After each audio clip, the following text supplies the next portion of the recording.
Richie, thanks for joining us and congratulations. You got the response you wanted? Good win, good intensity, really good performance. First half, I thought we dominated. The first 6-7 minutes, they just put balls in a box. Could have had one, hit the bar, and they started the game really well. They could have took the lead in that period. And they're hard to play against. Listen, the game kicks off. Free kick, put it in your box. Free kicks, put it in your box. From all over the pitch, they put bodies on the back line. So we didn't start the game so well, but then we dominated the ball. I think we had 75% possession of the ball in the first half. And some of it, I get, was a little bit too patient, and our fans at times were a little bit, come on, get it forward. But we're just trying to move them. We're just trying to tire them out. So when the ball turns over, I think they're good on set plays, good at long balls, second balls, and good on transition. So the more that we worked them, the less threat of transition became. And the more that we kept the ball, it limits the amount of set plays that are given. Free kicks for them are given.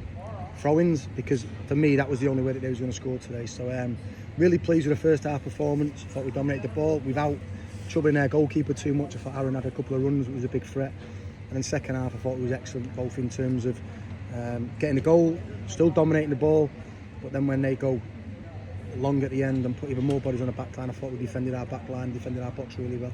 Lincoln don't concede many goals, so it would have to be a special one, and it was, wasn't it?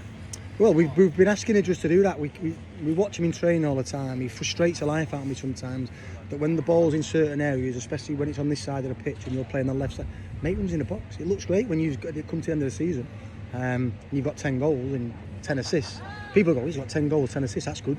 No one's bothered if you've got 3,000 passes. Do you know what I mean? We want him to play and move the ball, but when the ball's on opposite side of the pitch, can you make runs? Can you run off midfield players? I was a midfield player, and if I could see a midfield player, I was comfortable.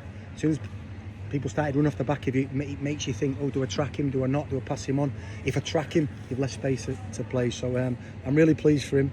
I wasn't happy with him against Rotherham last week. I let him know that, but he worked really hard in training this week and got a great response from him. And Michael Craig seemed to grow into the game. Craig is an excellent player, and you see the difference our two fullbacks made today. They can roll in, they can roll out, they can keep the ball, and it's no coincidence that we have a load of the ball against Rotherham, a load of the ball against Doncaster, but we moved it quickly, and we're moving them into spaces that we want them to go into. Like I say, first half we could have played through a little bit more, and we could have missed people out a little bit more, but I was still okay with it because I knew as the game went on they would tire.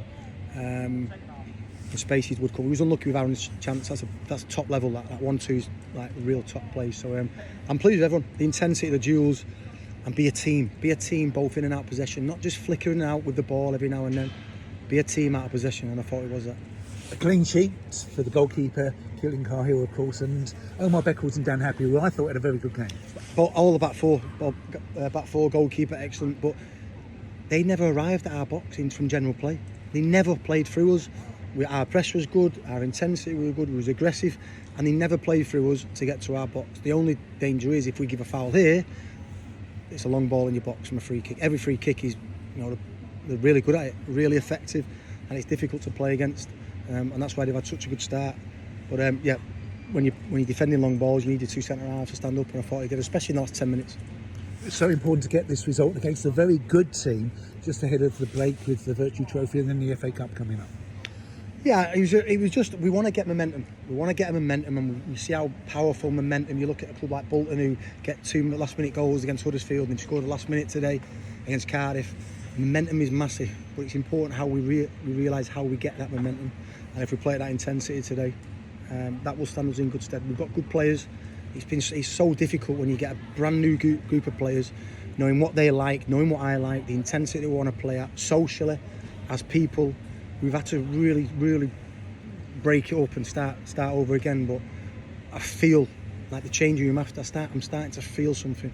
It's all credit to the players. So how will you approach Tuesday night with the Virtue Trophy and the visitor of Everton? With professionalism. I went to watch them last night against at West Ham against Rush Green.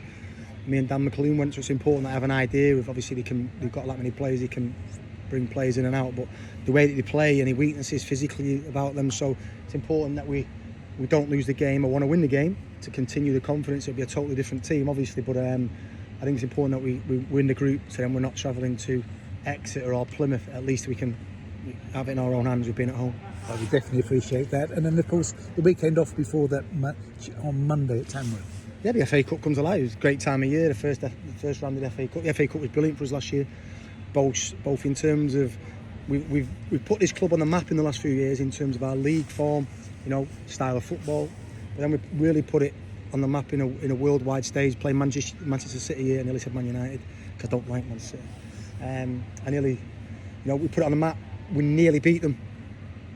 And I've got a picture somewhere where Kevin De Bruyne is wasting time in a corner. So it brought so many good memories to young kids.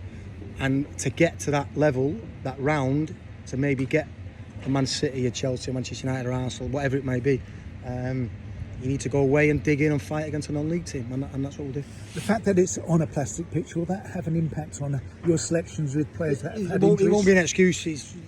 I don't like managers that use an excuse. We've got a bigger budget, we've got better players, so they could use that as an excuse. When we play Cardiff, I don't use it as an excuse that they've got miles more money than us, or there's clubs that they've got miles more money on us. We play on a green pitch, it's difficult, obviously it's not ideal, but we won't be using an excuse. We train in AstroTurf throughout the winter months sometimes when obviously it's frozen, so we'll be picking a team that can always deal with their physicality but are also sharp on AstroTurf. It's a different game, so we're picking players that are sharp on it. And finally for me, can I just check on the progress of those players that might be available for that game? Let's start with Ollie O'Neill. A week. Well, that is, yeah, but it was a Monday. He just literally walked past me. I'm sick of saying Ollie O'Neill a week.